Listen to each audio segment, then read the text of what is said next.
প্রেজেন্টেশনের বিষয়বস্তু হচ্ছে বাংলাদেশের পোশাক ও পরিবহন খাতের কার্বন নির্গমন হ্রাস। আমরা এই 3 দিন ধরে অনেক বিষয় নিয়ে আলোচনা করছি। জাস্ট এনার্জি ট্রানজিশন মানে প্রত্যেকটা খাতের এনার্জি ট্রানজিশন বা প্রত্যেকটা খাতকে আমাদের সবুজায়ন করতে হবে। আর সেই খাতগুলোর মধ্যে আসলে বিদ্যুতের পরে যে দুটো সবচেয়ে বেশি পলিউটেড খাত, যেটার কার্বন ইমিশন সবচেয়ে বেশি, সেই দুটো খাত হচ্ছে আমাদের পরিবহন খাত এবং আমাদের শিল্প খাত। আমরা যদি আমাদের 2021 সালের এনডিসি দেখি, সেখানেও বলা আছে যে আমাদের যে বেস ইয়ার 2012, সেখানে সবচেয়ে বেশি কার্বন এমিশন হয় বিদ্যুৎ খাতে, তারপরেই আছে আমাদের ট্রান্সপোর্টেশন বা পরিবহন খাত প্রায় 10% এবং তারপরেই শিল্প খাত যেখানে 9.74% এমিশন হয়।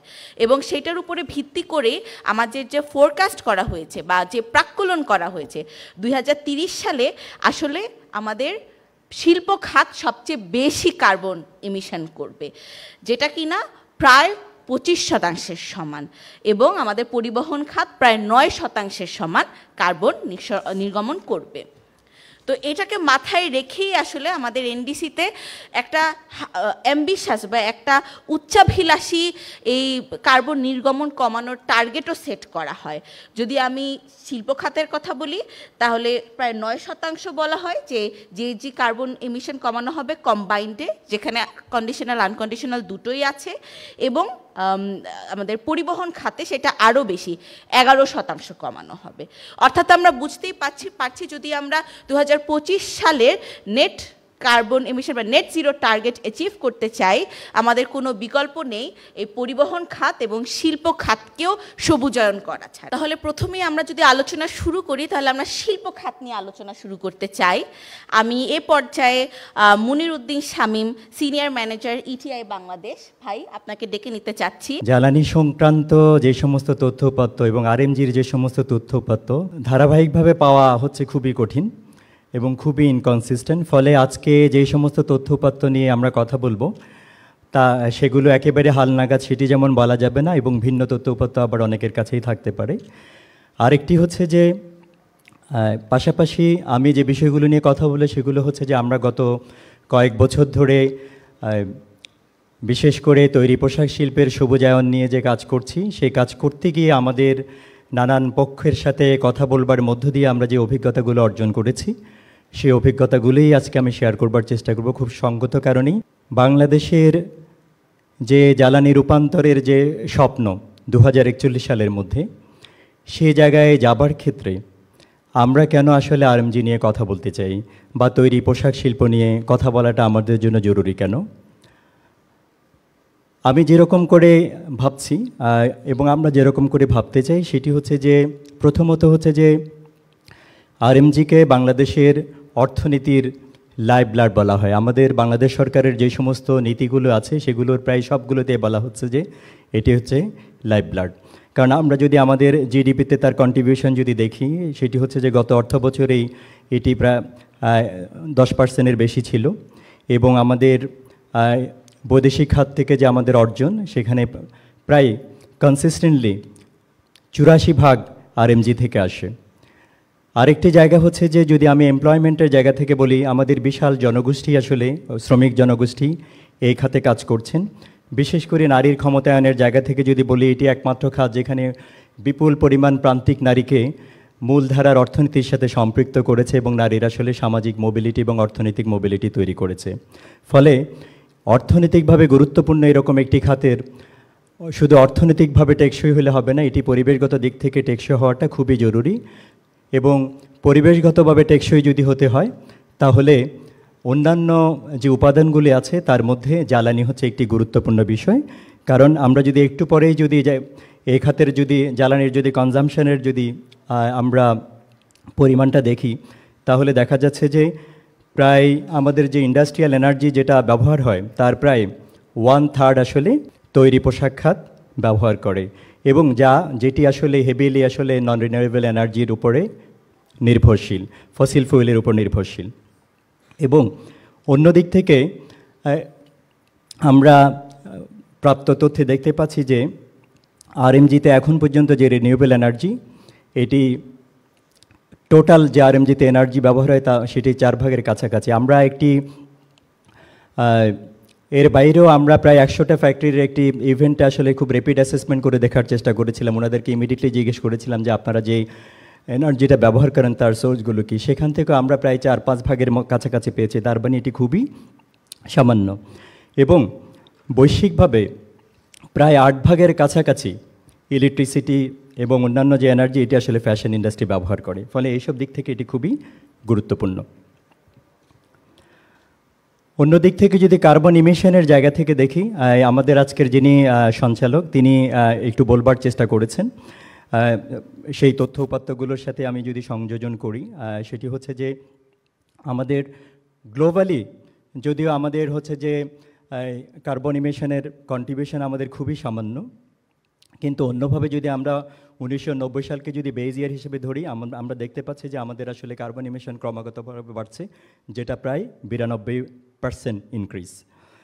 এবং গার্মেন্টস এবং টেক্সটাইল মিলে প্রায় এটা আসলে প্রজেকশন যেটা প্রায় 27%-এর কাছাকাছি প্রিয়তি আপা একটু আগে বলেছিলেন।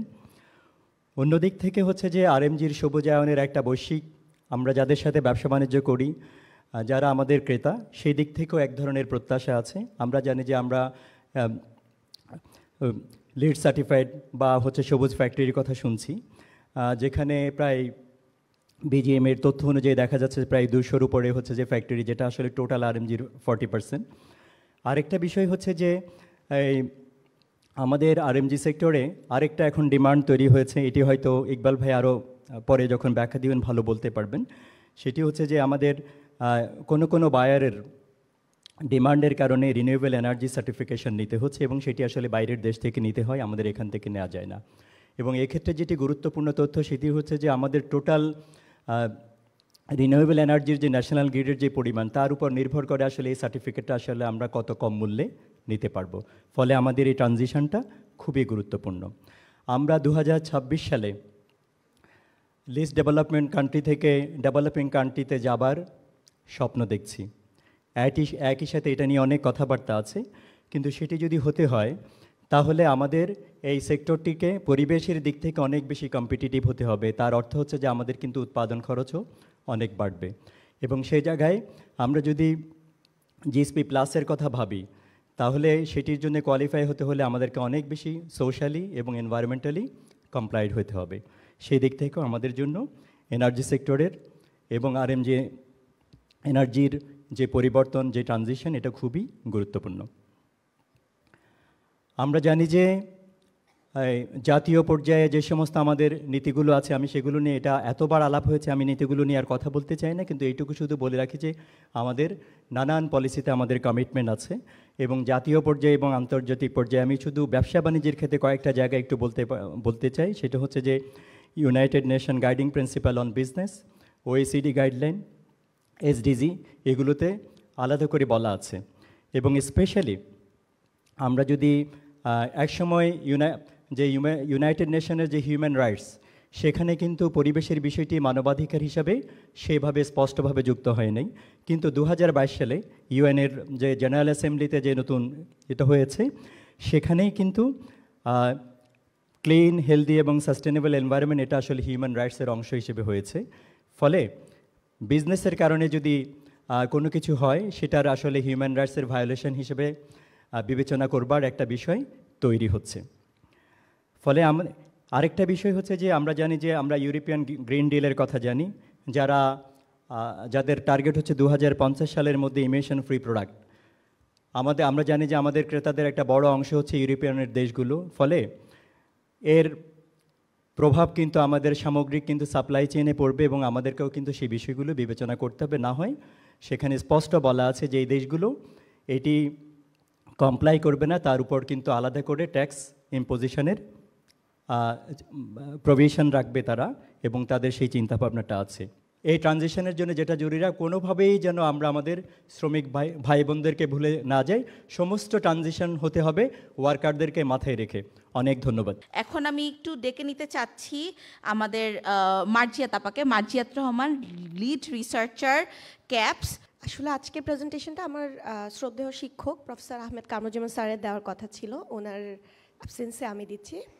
তো স্যার থাকলে আসলে আরও অনেক বেশি রিলেট করে এবং সুন্দর করে আপনাদেরকে প্রেজেন্ট করতে পারতো। আমি সেই জায়গা থেকে একটু চেষ্টা করছি বিষয়টা মানে প্রেজেন্ট করার জন্য। আমাদের যে টপিক নিয়ে কথা হচ্ছে সেটা হচ্ছে এয়ার কোয়ালিটি এবং আমাদের যে ট্রান্সপোর্ট সেক্টর সেই বিষয়টা নিয়ে। আমি যদি একটু বলি যে শীত এসে গেছে এবং আমাদের সবারই সকালবেলা যে প্রবলেমটা ফেস হচ্ছে সেটা হচ্ছে আমরা একটু একটু কাশি দিচ্ছি এবং আমাদের বেরোলে খুব কষ্ট হচ্ছে, বাসায় যেতে কষ্ট হচ্ছে।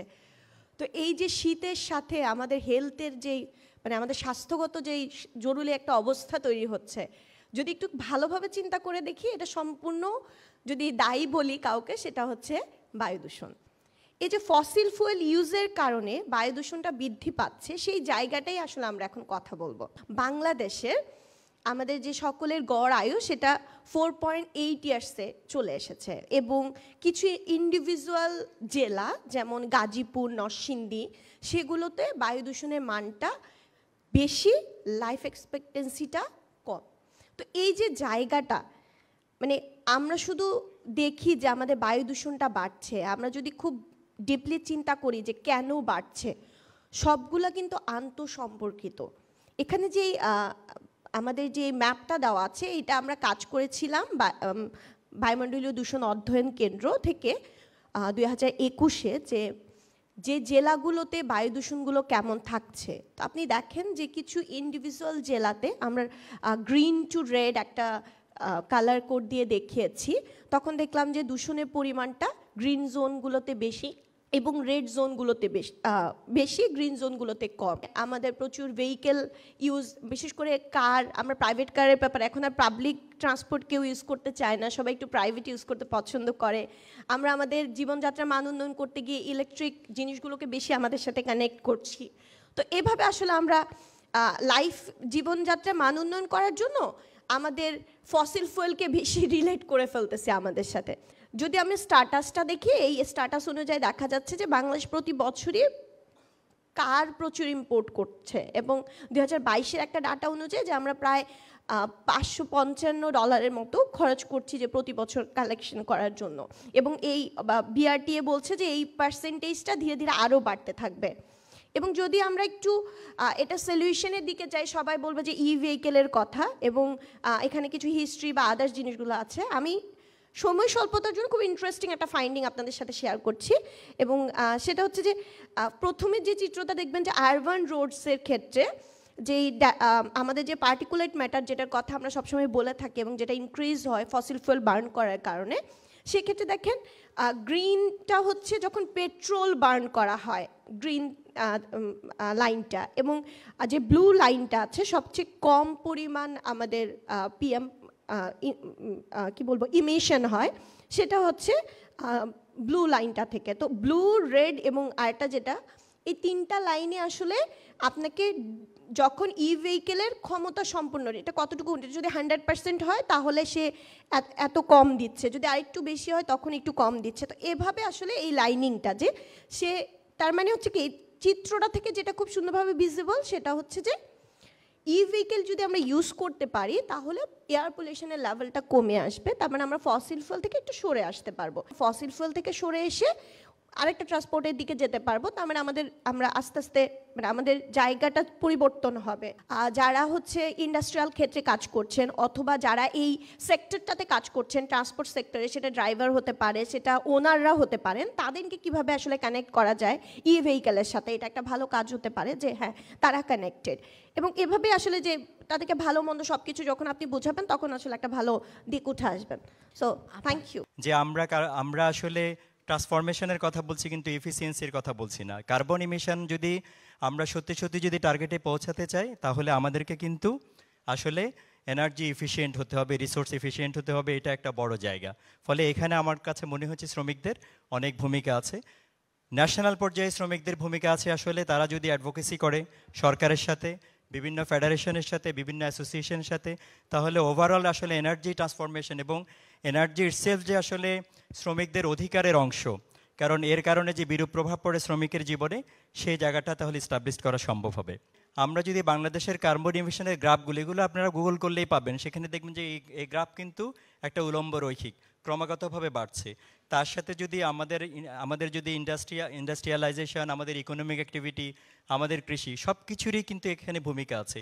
সব মিলেই কিন্তু এই ইমিশনটা বেড়েছে। ইউরোপে যে আইনগুলো হচ্ছে, সেই আইনগুলো যখন 2027-এর পরে বাস্তবায়ন হতে শুরু করবে, তখন কিন্তু ওভারঅল তখন ব্র্যান্ডগুলো যারা আছে তাদের উপরে এক ধরনের লিগ্যাল অবলিগেশন, তখন এটা কিন্তু আর ইথিক্যাল প্র্যাকটিসের জায়গায় থাকবে না, এটা একটা লিগ্যাল অবলিগেশন হবে। ফলে এই লিগ্যাল কমপ্লায়েন্সের কারণে হোল সাপ্লাই চেইনে এর একটা প্রভাব পড়বে, এবং ব্র্যান্ডগুলোও দেখতে চাইবে যেখানে অপেক্ষাকৃত কম ইমিশন আছে, ব্যবসাটা কিন্তু সেখানে শিফট হবে। ফলে আমাদেরকে আসলে ইমিশনটা কমাতেই হবে। এখন তাহলে আরএমজির জন্য আমি এই জায়গায় আমি আসলে নেতিবাচক প্রভাব দেখি না, আমি বরং ইতিবাচকভাবে এটা দেখতে চাই। কারণ হচ্ছে যে আমাদের এখানে ফাইন্যান্সিংয়ের সমস্যা আছে, টেকনোলজির সমস্যা আছে, স্কিলের সমস্যা আছে। ফলে এই পার্টনারশিপগুলো একটা বড় ধরনের ভূমিকা রাখতে পারে। আমরা কিছুদিন আগে একটা ফ্যাক্টরিতে কথা বলছিলাম, তাদের শুধুমাত্র একটা এই রিনিউয়েবল এনার্জি, বিশেষ করে সোলার এনার্জিতে কাজ করেন এরকম একটা কোম্পানির সাথে পার্টনারশিপের কারণে তাদের আসলে 1 টাকাও ইনভেস্ট করতে হয় নাই ইনিশিয়াল ইনভেস্টমেন্ট হিসেবে, কিন্তু 20 বছরের একটা কন্ট্রাক্ট হয়েছে, বাট জিরো ইনভেস্টমেন্টে তারা কিন্তু এই কাজটি করেছেন, এবং সম্ভবত এটা হচ্ছে এশিয়ার মধ্যে অন্যতম বড় প্ল্যান্ট। বেসিক্যালি আমরা যখন মানে আমি ক্রেতা সংস্থার প্রতিনিধি আপনার বাংলায় বললে, যে জিনিসটা হলো যে আমরা ব্র্যান্ড যখন বলি আসলে অনেক ধরনের ব্র্যান্ড বলি, প্রত্যেকটা মানুষ যেমন সমান না, প্রত্যেকটা ব্র্যান্ড অবশ্যই সমান না। এবং এখানে আসলে বাংলাদেশে যারা সোর্স করে তারা সবাইকে আসলে ব্র্যান্ড না রিটেইলার, এটা একটা ক্লারিফিকেশন দরকার আছে। What is the difference between A brand and retailer? Brand, তার ব্র্যান্ডিংয়ের একটা ভ্যালু আছে। আপনি যখন একটা অ্যাডিডাস শু পরেন, একটা নাইকি শু পরেন, আপনি কিন্তু ফিল প্রাউড।